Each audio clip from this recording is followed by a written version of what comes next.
Subscribe करें हमारे YouTube channel साधना gold को और पाएं वीडियो सबसे पहले। और हाँ, बेल आइकन दबाना ना भूलें। अहिल्याबाई जो इंदौर की महारानी, आज भी उनका किला है। रानी अहिल्याबाई का बेटा रथ पर चढ़कर जा रहा था। एक गाय का बछड़ा रास्ते पर बैठा था। राजा अहिल्या माँ का बेटा देख लिया कि बछड़ा है, फिर भी वो रथ को रोका नहीं और रथ चढ़ा दिया। गाय का बच्चा मर गया, बछड़ा मर गया। पीछे पीछे माता अहिल्या भी जा रही थी। माता ने देखा कि मेरा बेटा, ये बछड़े को देखकर उसने रथ नहीं रोका, चढ़ा दिया। इसलिए चढ़ा दिया कि मैं एक महारानी का बेटा हूं, तो तू एक राजा का बेटा है तो कुछ भी करेगा। तुरंत अहिल्या मां ने अपने बेटे को रुकवाया। रुक जा, अंधा हो गया है तुझे गाय का बछड़ा। गाय वहीं चर रही थी, बछड़ा बैठा था, चढ़ा दिया। बछड़ा चिल्लाकर मर गया। गाय आकर चाटने लगी बछड़े को, रोने लगी। गाय के आंखों में आंसू आ गए। माता अहिल्या रो पड़ी और माता अहिल्या ने अपने बेटे को बुलाया। कहा, तू अंधा हो गया है, तुझे दिखाई नहीं पड़ता कि यहाँ गाय का बछड़ा बैठा, तू रोक नहीं सकता अपने रथ को? बड़ा घमंड आ गया है। उस समय अहिल्या माता रानी थी और रानी और राजा रानी का धर्म होता है वो अपनी प्रजा को न्याय दें।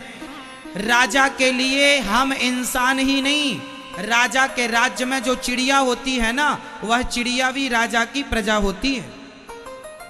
गाय भी राजा की प्रजा होती है, शेर भी राजा की प्रजा। यदि ये जंगल इस राज्य के राजा के अंडर में है तो इस जंगल में रहने वाला हर जीव उस राजा की प्रजा माना जाएगा। ये नियम था, ये धर्म था। ये गाय हमारी है, आपने इसके बेटे को मारा है। रानी ने अपने बेटे को रथ से उतारा, सैनिकों से कहा इसके हाथ पांव पकड़ के रास्ते पर लिटाओ और रास्ते पर इसके जैसे बछड़ा बैठा था ऐसे इसको लिटाओ। मैं इसके ऊपर रथ चढ़ाऊंगी। अब जैसे इसने चढ़ाया गाय के बच्चे पर, ऐसे इस पर अब मैं रथ चढ़ाऊंगी, क्योंकि गाय को न्याय तो मिलना चाहिए। भाई, गाय बोल नहीं सकती, कुत्ता बोल नहीं सकता, इसका मतलब ये नहीं। कुछ लोग होते हैं, कुत्ता मंदिर में बैठा होता है, कुत्ता सड़क में बैठा होता है, कुत्ता गली में। कुछ लोग जाते हैं पीछे से कुत्ते को पत्थर मार देते हैं। भैया, मैं सवाल आपसे करूंगा, कुत्ते ने क्या बिगाड़ा था आपका? बेवजह किसी जीव को सताना बहुत भयंकर पाप होता है। बेवजह आपको कुत्ता काटने दौड़े और आप बचाव में कुछ प्रहार करें तो समझ में भी आता है, लेकिन बेवजह वो बैठा था चुपचाप, आपने पीछे से पत्थर मार दिया। इस अपराध को जानते हैं कितना बड़ा अपराध है ये? अपराध होता है। अहिल्याबाई ने कहा कि इस गाय के बच्चे को, गाय को न्याय मिलना। अब बताओ, गाय को न्याय मिलना चाहिए कि नहीं? हाँ या ना? मिलना चाहिए। अहिल्याबाई ने अपने बेटे को सड़क पर लिटाया और लिटा करके उसको कहा, तो ये उसको बड़े बड़े पत्थरों से हाथ पांव बंधवा दिए, किनारे पत्थर रखवा के, ताकि ये भागने ना पावे। और अपना रथ अहिल्याबाई ने अपने मंत्री से कहा इसके ऊपर रथ चढ़ाओ। जैसे एक बार इसने चढ़ाया, एक बार इस पर भी रथ चढ़ाओ, ये मर जाए या बच जाए, क्योंकि गाय को न्याय मिलना चाहिए। मंत्री बड़ी तेजी से रथ दौड़ा कर लाने लगा। ये सारा दृश्य देख रही थी गौ माता। ये दृश्य कौन देख रही थी? गाय देख रही थी। गाय अपने बछड़े के पास ही खड़ी थी और उसके सामने ही सड़क पर ये सारा हो रहा था। गाय सब सुन रही थी। गाय तो माता है ना, गावो विश्वस्य मातरः, गाय माता है। गाय ने देखा कि बड़ी तेजी से रथ आ रहा है। गाय ने शायद मन में सोचा हो कि मेरा बच्चा तो मर ही गया, इसका बच्चा क्यों मरे। तो गाय जाकर के अहिल्या माँ के बच्चे के बगल में जाकर खड़ी हो जाती है और मानो इशारा करती है कि रथ रोक दो, मैं इसे क्षमा करती हूँ। जब गाय खड़ी हो गई तब रथ रोका गया।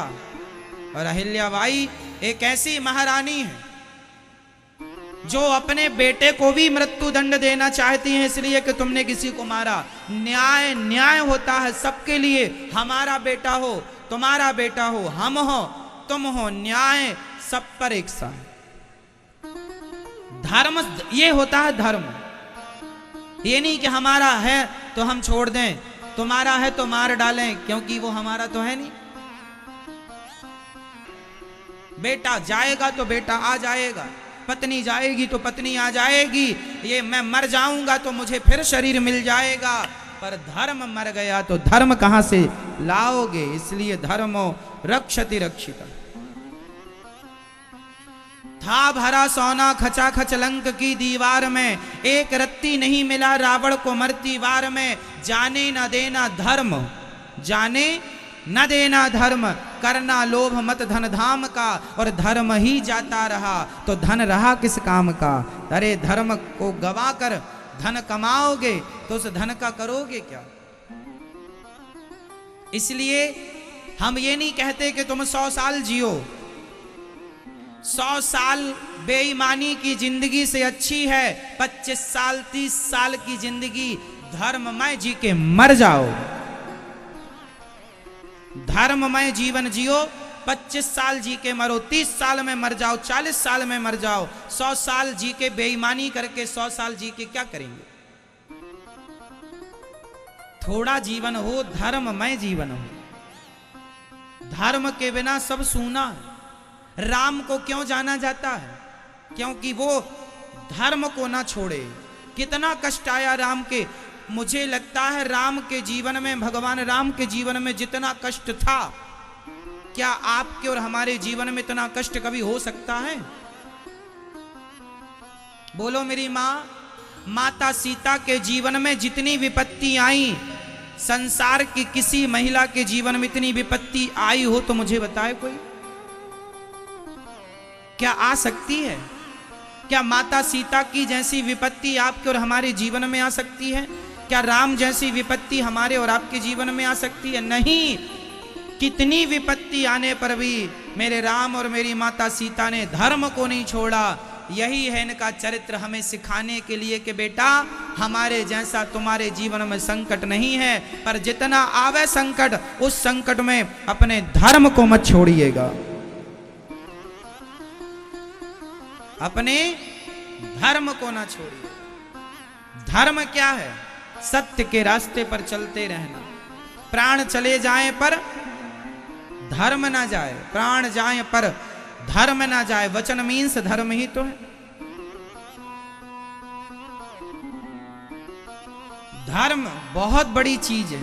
एक बात बताएं, धर्म के रास्ते पर चलने वाले को कठिनाइयां हो सकती हैं।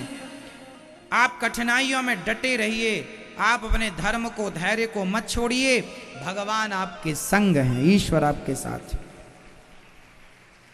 बाल विवाह का नहीं होता जो धर्म के रास्ते पर चलते हैं।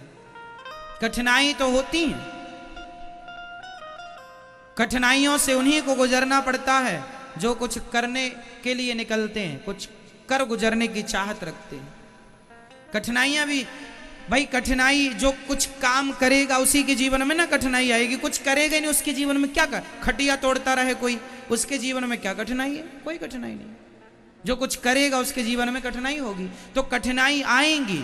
आप कुछ कर रहे हैं इसलिए कठिनाइयां आ रही हैं। उन चुनौतियों का सामना कीजिए, चलते रहिए। जब आप धर्म नहीं छोड़ते तो फिर अंत में धर्म आपकी रक्षा करेगा और आपकी विजय ऐसी ही होगी जैसे हरिश्चंद्र की विजय हो गई। इसलिए धर्म सबसे बड़ी पूजा है। रामो विग्रहवान धर्मः, राम स्वयं धर्म है, भगवान कृष्ण स्वयं धर्म है। ऐसे धर्ममय भगवान को प्रणाम करना चाहिए।